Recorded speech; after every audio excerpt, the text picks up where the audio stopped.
G'day folks, welcome to this final report for this full campaign of Atlantic War. It is the end of the 16th of June and the Allies have secured victory, or at least the minimal conditions for victory. The final few blows came out here in the Cotentin Peninsula. You can see those advances. They've cut the peninsula of the Allied forces at two places. I'll come around in just a moment, but this is just the broad overview situation. Fairly quiet in the centre there, and then some more drives around here, which I'll get to in just a moment. But first, this was where the big moments came for the Allies. They just made a really focused effort to pursue these slightly weaker German battalions in the area. They weren't necessarily driving for objectives. They weren't necessarily trying to cut the peninsula, although that was a consideration.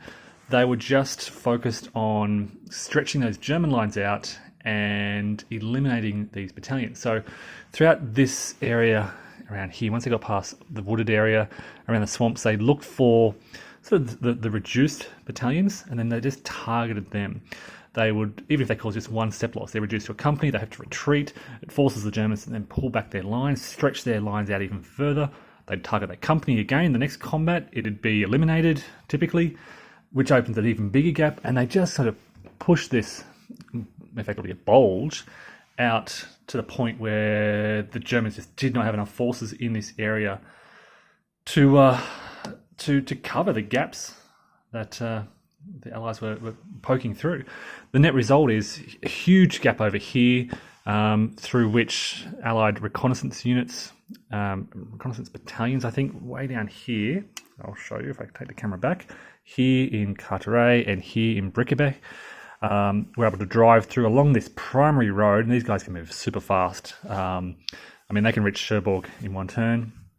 So they drove along this road, captured two more objectives behind the lines. This just undermines this whole German position here. You've got, keep in mind, this is the end of, the end of the day, start of a new day. These units, I believe, well, they might be out of communication, but I'm pretty sure they can, at a stretch, draw supply. And then there's another gap up here near Saint-Germain on the coast. So the Allies have cut the peninsula in two places. Here and then here, they've kind of pocketed these two full-strength battalions, one reduced and a company here. They could be in trouble, obviously, out of supply and isolated as well. I'll cover that situation in just a moment. But this is, as I said, this is where the most of the activity was in this final day for the Americans in this area. Driving, hunting down those reduced German units, eliminating them, pushing the lines, stretching these German lines. They, of course, also around here captured Valence.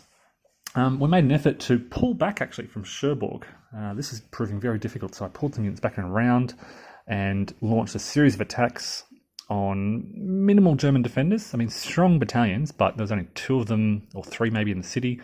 Two of them were eliminated, which again creates problems for the Germans. We captured the city and forced the Germans back and away, and that's another objective. So we've got Valence there, Saint-Sever-le-Vicomte, which was pretty easy to capture. Didn't put up much of a fight, and then La Haye-de-Puits out in the area. These give the Allies the minimum they need to secure victory, as I said earlier. If I can show you the victory conditions on the scenario booklet. So when you start the game, in a normal two-player or team game, the Allies would pick an objective, and this determines their victory conditions. And then at the end of the game, they reveal this, and if they've met the conditions, they win. It's hard to hide that from myself. So in a solitaire game, I just picked the historical plan, and the Allies have achieved this marginal Allied victory at least. So they need to control basically 14 of these victory point cities. They currently control 15, and they're within striking points of at least 3 more. I'm confident they can achieve a decisive victory probably within a couple of days. and I'll explain why in just a moment. So there are 14 of these red victory cities. Sorry, there are 15, at least 14 under control. Allies have secured minimum conditions for victory, and they're certainly on the path to achieving a substantial victory. I'm going to do a separate video to sort of talk about the path to Allied victory, but just in this video, I'm just going to focus on this final turn of actions. So as I said, driving through here, the 9th Division, 79th Division recently arrived. They were very, very effective out here, drove the Germans back. Not necessarily driving towards Marseille, just kind of poking away, but causing the Germans to retreat. This is all clear terrain, of course, and the Americans love to fight in that area. No bocage makes the Americans very happy. Quiet along here. The 50th Division, the Canadians were all pretty quiet. We've moved the 49th Division up into the line around here just to occupy that gap, considering getting them involved as well to push out here towards Saint-Lô. Still a long way from Saint-Lô.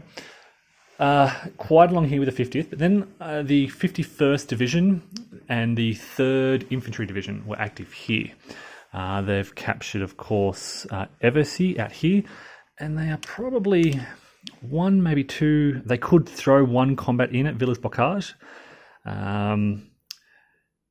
Yeah, they're 1 day. They're within 1 day. If I continue this for one more day, they would capture Villers-Bocage for 16 cities.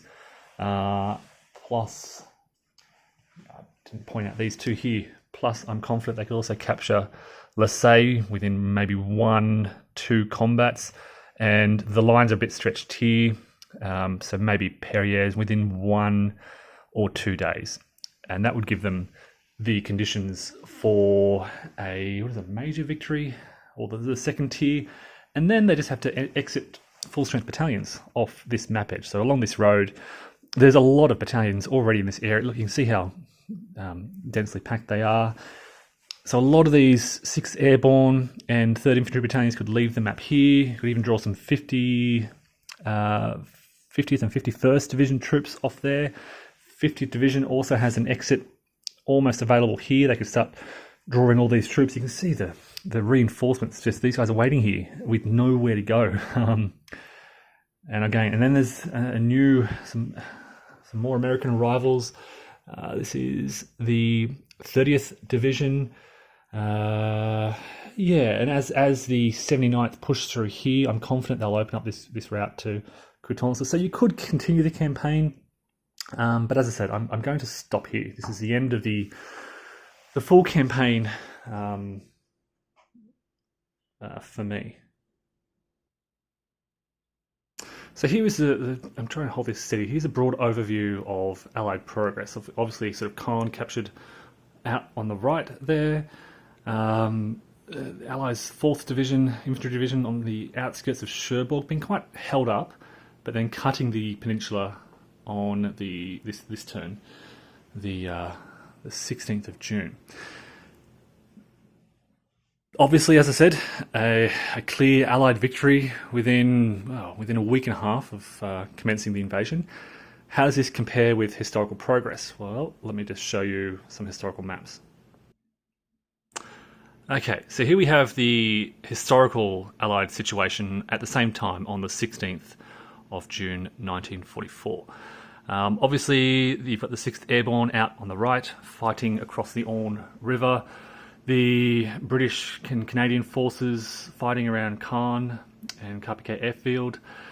Biggest advance in the centre here. You can see Villers-Bocage down here, Saint-Amand.